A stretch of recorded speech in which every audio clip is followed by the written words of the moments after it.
मनीष सिसोदिया के लिए यहाँ पर पार्टी को जरूर कुछ ना कुछ करना चाहिए, क्योंकि सीबीआई देखिए कहीं ना कहीं इसमें मनीष सिसोदिया को एक मुख्य आरोपी बताती है, लेकिन मनीष सिसोदिया को लेकर अभी तक सिसोदिया एकमात्र ऐसे व्यक्ति हैं जो इस केस में इतने लंबे समय से जेल में बंद है। बाकी चेहरों को जमानत मिलती रही, हालांकि उन्हें भी दिखित रही। उसके बाद अरविंद केजरीवाल लगातार 3 बार मुख्यमंत्री बने, तो ऐसे में बीजेपी लगातार 3 बार से सातों के साथ लोकसभा। नमस्कार, मैं आश्रुति वोहरा और आप देख रहे हैं नेक्स्ट 9 न्यूज। आपका बहुत बहुत स्वागत हमारे इस खास प्रोग्राम देश की सच्चाई में।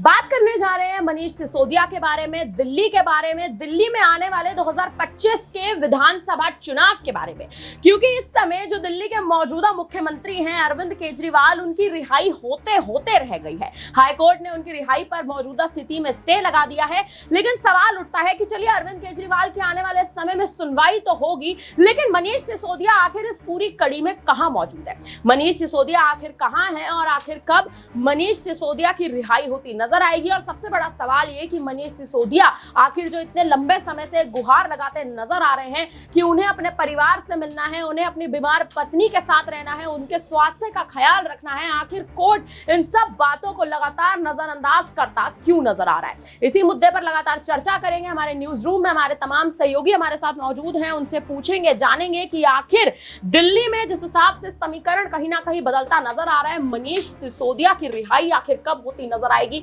अरविंद केजरीवाल के संग क्या वो बाहर आते नजर आएंगे, या दिल्ली में जो 2025 में विधानसभा चुनाव है उस चुनाव में जो मुख्य चेहरा है वो केजरीवाल नहीं, सिसोदिया नहीं, बल्कि कोई और होगा? हमारे साथ अबरार मौजूद है। अबरार, पहला सवाल आपसे यही रहेगा, दिल्ली में आप देखिए केजरीवाल की रिहाई होते होते कहीं ना कहीं रह गई। कंफर्मेशन आ गई थी कि केजरीवाल रिहा हो जाएंगे, लेकिन हाईकोर्ट ने कहीं ना कहीं उनकी रिहाई पर जो स्टे लगाया है उसके बाद स्थिति बदल गई है। सिसोदिया का नाम आखिर क्यों नहीं उठ रहा है, क्या लगता है आपको? देखिए, मनीष सिसोदिया को लेकर के जब हाई कोर्ट से ये पूरा का पूरा मामला खारिज होता है, फिर सुप्रीम कोर्ट का रुख किया जाता है, फिर सुप्रीम कोर्ट इस पूरे मामले पर जिस तरीके से टिप्पणी करता है कि जांच एजेंसियां 3 जुलाई तक आरोप पत्र दाखिल करेंगी, तो जाहिर सी बात है कि ये मामला अभी भी जो है इस समय चर्चा का विषय इसलिए भी बना हुआ है क्योंकि मनीष सिसोदिया एकमात्र ऐसे व्यक्ति हैं जो इस केस में इतने लंबे समय से जेल में बंद है। बाकी चेहरों को जमानत मिलती रही, हालांकि उन्हें भी मिली थी, लेकिन मात्र कुछ घंटों के लिए मिली थी। तो जाहिर सी बात है कि ये चर्चा का विषय इसलिए भी है कि आखिरकार क्या मनीष सिसोदिया वाले मामले में या उनके खिलाफ ईडी के पास क्या उस तरीके के सबूत है, क्या बाकी चेहरों के खिलाफ उनके पास सबूत मौजूद नहीं है? और इस वजह से एक सवाल ये भी ज़हन में है कि आखिरकार अरविंद केजरीवाल को लेकर आम आदमी पार्टी जिस तरीके का दबाव बना रही है, फिर संजय सिंह ने जमानत मिलने के बाद जिस ढंग से पूरे तौर पर एक आंदोलन चलाया था, फिर उस वजह से ही भारतीय जनता पार्टी पर, सत्ता पक्ष पर एक दबाव बना था और उस पर वो भी बोलने पर मजबूर हुए थे। तो ठीक उस तरीके की परिस्थिति मनीष सिसोदिया को लेकर के क्यों पैदा नहीं होती? क्यों आम आदमी पार्टी मनीष सिसोदिया को लेकर के आवाज उस तरीके से नहीं उठा रही? आप देखिए कि संजय सिंह की जमानत को लेकर सड़कों पर आपको लोग प्रदर्शन करते हुए नजर आ रहे थे, आम आदमी पार्टी का कैडर उतर रहा था, अरविंद केजरीवाल को लेकर पूरी तरीके से जी जान लगाए बैठे। लेकिन मनीष सिसोदिया वाले मामले में ये जो मुद्दा है, आप कह सकते हैं कहीं ना कहीं ठंडा पड़ता नजर आता है, और आम आदमी पार्टी की तरफ से भी वो जद्दोजहद आपको देखने को नहीं मिलेगी जो संजय सिंह या फिर अरविंद केजरीवाल के मामले में नजर आती है।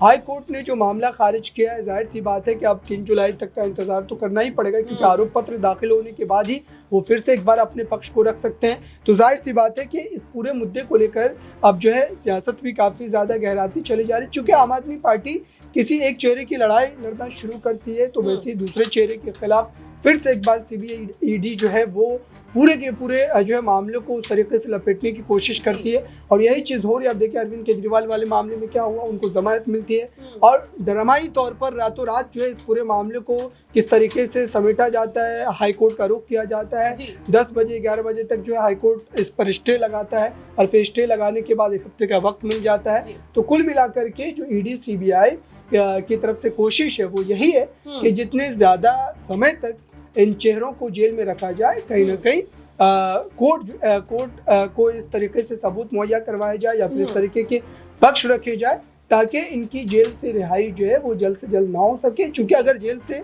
उनको जमानत मिलता है तो जाहिर सी बात है कि इससे कहीं ना कहीं केस कमज़ोर होता है। और यही चीज़ संजय सिंह वाले मामले में भी हुआ था। और अब अरविंद केजरीवाल वाले मुद्दे को लेकर के भी आम आदमी पार्टी या फिर उनके वकील जो है वो उस तरीके के ही पक्ष को रख रहे हैं लगातार कि एक बार जमानत मिली और किस तरीके से मिली है, किस बुनियाद पर मिली है, उन तमाम मामलों को एक बार फिर से दोहराया जा रहा है। अब तो बीमारी का हवाला दिया जा रहा है। अब देखना ये कि कोर्ट इस मामले को कितना ज़्यादा तार्किक मानता है और इस पर क्या वाकई उनको जमानत मिलती है। मनीष सिसोदिया वाले मामले में भी ठीक यही स्थिति है। अभी समय ज़रूर है, लेकिन उनके केस को लेकर के भी मामला इस तरीके का ही है बिल्कुल कि उनको ज़मानत मिलनी चाहिए। उन्होंने भी चुनाव के समय बिल्कुल यही बात कही थी कि प्रचार प्रसार को लेकर के ज़मानत मिलनी चाहिए, लेकिन उसको कोर्ट ने नहीं माना था। कोर्ट ने इस जो है मामले को पूरी तरीके से खारिज कर दिया था। तो कुल मिलाकर यही कहा जा सकता है कि आम आदमी पार्टी का इस पर बुरा प्रभाव पड़ रहा है। राजनीतिक तौर पर पार्टी पूरी तरीके से सिमटती चली जा रही है और पार्टी के कार्यकर्ताओं का मनोबल जो है वो कहीं ना कहीं गिर रहा है। और इससे अगर पार्टी को उभरना है तो जाहिर सी बात है कि फिर से एक बार नए सिरे से कहीं ना कहीं उनको काम करने की ज़रूरत है। चूँकि मात्र कुछ महीनों का समय रह गया, विधानसभा के चुनाव हैं और इस विधानसभा चुनाव में भारतीय जनता पार्टी हर मुमकिन ये कोशिश करेगी कि आम आदमी पार्टी का जो दिल्ली में एक राजनीतिक तौर पर बादशाहत कायम रहती है उसको कहीं ना कहीं ख़त्म किया जाए, खारिज किया जाए।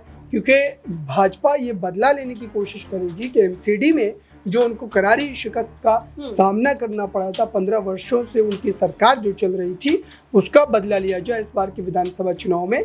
और ये कहीं ना कहीं स्थिति जो है वो अरविंद केजरीवाल के लिए हानिकारक बन सकती है, आम आदमी पार्टी के लिए बन सकती है, चूँकि लगातार उनके खिलाफ एक तरीके का माहौल जो है भ्रष्टाचार वाला वो बनता चला जा रहा है।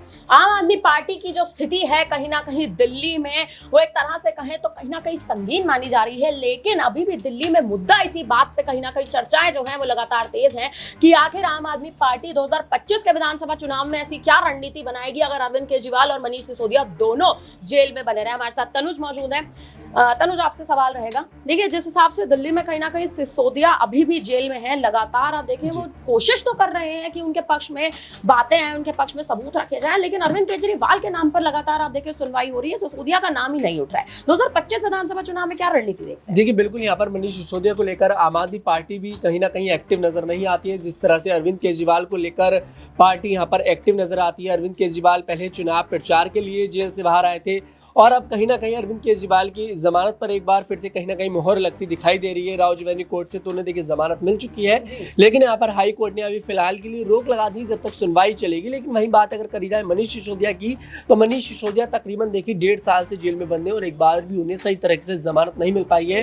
हालांकि हफ्ते में 2 दिन वो अपने परिवार से मिल जरूर सकते हैं, लेकिन उसमें भी समय की एक वादा है, उसमें भी समय की एक सीमा है। ऐसे में कहीं ना कहीं मनीष सिसोदिया के लिए यहाँ पर पार्टी को जरूर कुछ ना कुछ करना चाहिए, क्योंकि सीबीआई देखिए कहीं ना कहीं इसमें मनीष सिसोदिया को एक मुख्य आरोपी बताती है। लेकिन मनीष सिसोदिया को लेकर अभी तक अपराधी कहना देखिए गलत हो, क्योंकि ये चीज बिल्कुल भी सिद्ध नहीं हो पाई है। वही बात अगर कर रहे सत्येंद्र जैन की, सत्येंद्र जैन भी बड़े नेता हैं आम आदमी पार्टी के, लेकिन वो भी जेल में है। ऐसे में कहीं ना कहीं आम आदमी पार्टी इस समय दिक्कतों का सामना आम आदमी पार्टी को करना पड़ रहा है। लेकिन जैसे आप जिक्र कर रही हैं दिल्ली विधानसभा चुनाव का जो कि 2025 में होने वाले हैं, इसमें अब अक्टूबर नवंबर से देखिए इसकी तैयारी शुरू हो जाएंगी। कहीं ना कहीं अरविंद केजरीवाल तो बाहर आते दिखाई दे रहे हैं, बाहर आएंगे, कहीं ना कहीं चुनावों की तैयारी करेंगे। लेकिन यहाँ पर जिक्र करूं मैं मनीष सिसोदिया का, तो मनीष सिसोदिया का यहाँ पर ना होना कहीं ना कहीं इफेक्ट जरूर करेगा 2025 के विधानसभा चुनाव पर। मनीष सिसोदिया का ना होना कहीं ना कहीं प्रभाव देगा दिल्ली में, जिस हिसाब से जो विधानसभा चुनाव अब 2025 में होने जा रहे हैं। अमन सर से बात करेंगे। सर देखिए, कहीं ना कहीं इस हिसाब से कहीं ना कहीं 2025 के विधानसभा चुनाव जो है वो इस समय आम आदमी पार्टी के लिए आप देखिए एक फोकस कहीं ना कहीं बने हुए हैं, एक ऐसा मुद्दा बने हुए हैं कि 2025 में विधानसभा चुनाव साधना जरूरी है, क्योंकि लोकसभा चुनाव में जो हार आम आदमी पार्टी को देखने को मिली है वो बहुत एक बड़ी एक शिकस्त कहीं ना कहीं मानी जा रही है। क्या लगता है आपको अरविंद केजरीवाल, मनीष सिसोदिया दोनों बाहर आते नजर आएंगे या फिर कोई एक दिग्गज कहीं ना कहीं बाहर आके प्रचार संभालेगा? देखिए, बिल्कुल दिल्ली की सत्ता को लेकर बीजेपी के अंदर ये जरूर कौतूहल है कि भाई किस तरह से इस तिलिस्म को तोड़ा जाए, क्योंकि आप देखिए लगभग आशुति की यहाँ पर अगर 30 सालों की बात करें, आप लगभग 25 सालों की बात करें, तो यहाँ पर बीजेपी का पूरी तरह सफा है, क्योंकि 3 बार मुख्यमंत्री शीला दीक्षित रही, उसके बाद अरविंद केजरीवाल लगातार 3 बार मुख्यमंत्री बने। तो ऐसे में बीजेपी लगातार 3 बार से 7 के 7 लोकसभा सीटें जीत तो रही है, लेकिन फिर भी जो एक ख्वाहिश मन में है कि दिल्ली की सत्ता पर कैसे कब्जा किया जाए, वो ख्वाहिश कहीं ना कहीं उनकी अभी भी अधूरी। ऐसे में अरविंद केजरीवाल को लेकर लगातार आम आदमी पार्टी की तरफ से बात कही कि भाई उनको अगर जेल में बीजेपी बंद कर देती है, जेल के अंदर रख देती है, तो कहीं ना कहीं उनके लिए एक मौका बन सकता है। लेकिन चूंकि अब जो जिस तरह जमानत को लेकर पूरे का पूरा मामला है, अब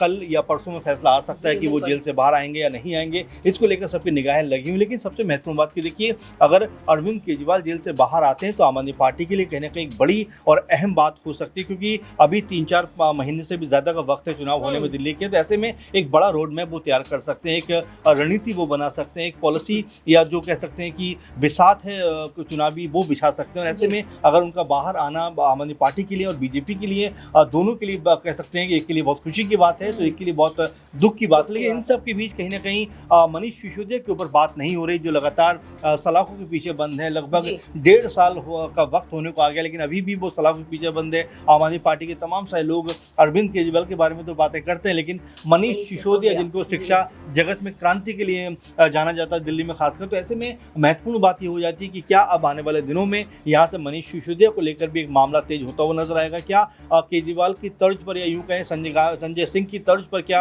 अब मनीष सिसोदिया को भी जमानत मिलती हुई नजर आएगी, जो अभी फिलहाल उतनी चर्चाओं में नहीं। लेकिन हाँ, ये जरूर कहा जाएगा कि अगर केजरीवाल को जमानत मिलती है तो आम आदमी पार्टी के लिए ये एक बेहतर और मेरे ख्याल से मजबूत समय जरूर आ सकता है आने वाले विधानसभा चुनावों को देखते हुए। केजरीवाल की तर्ज पर क्या मनीष सिसोदिया को जमानत मिलती नजर आ सकती है या नहीं, एक बहुत बड़ा सवाल अभी भी कहीं ना कहीं बना हुआ है, क्योंकि दिल्ली में जो राजनीतिक समीकरण लगातार हर दिन बदलता जा रहा है अरविंद केजरीवाल और मनीष सिसोदिया के नाम पर। अब देखना यह है कि विधानसभा चुनाव में आम आदमी पार्टी आखिर किस रणनीति से चुनावी मैदान में उतरती नजर आएगी।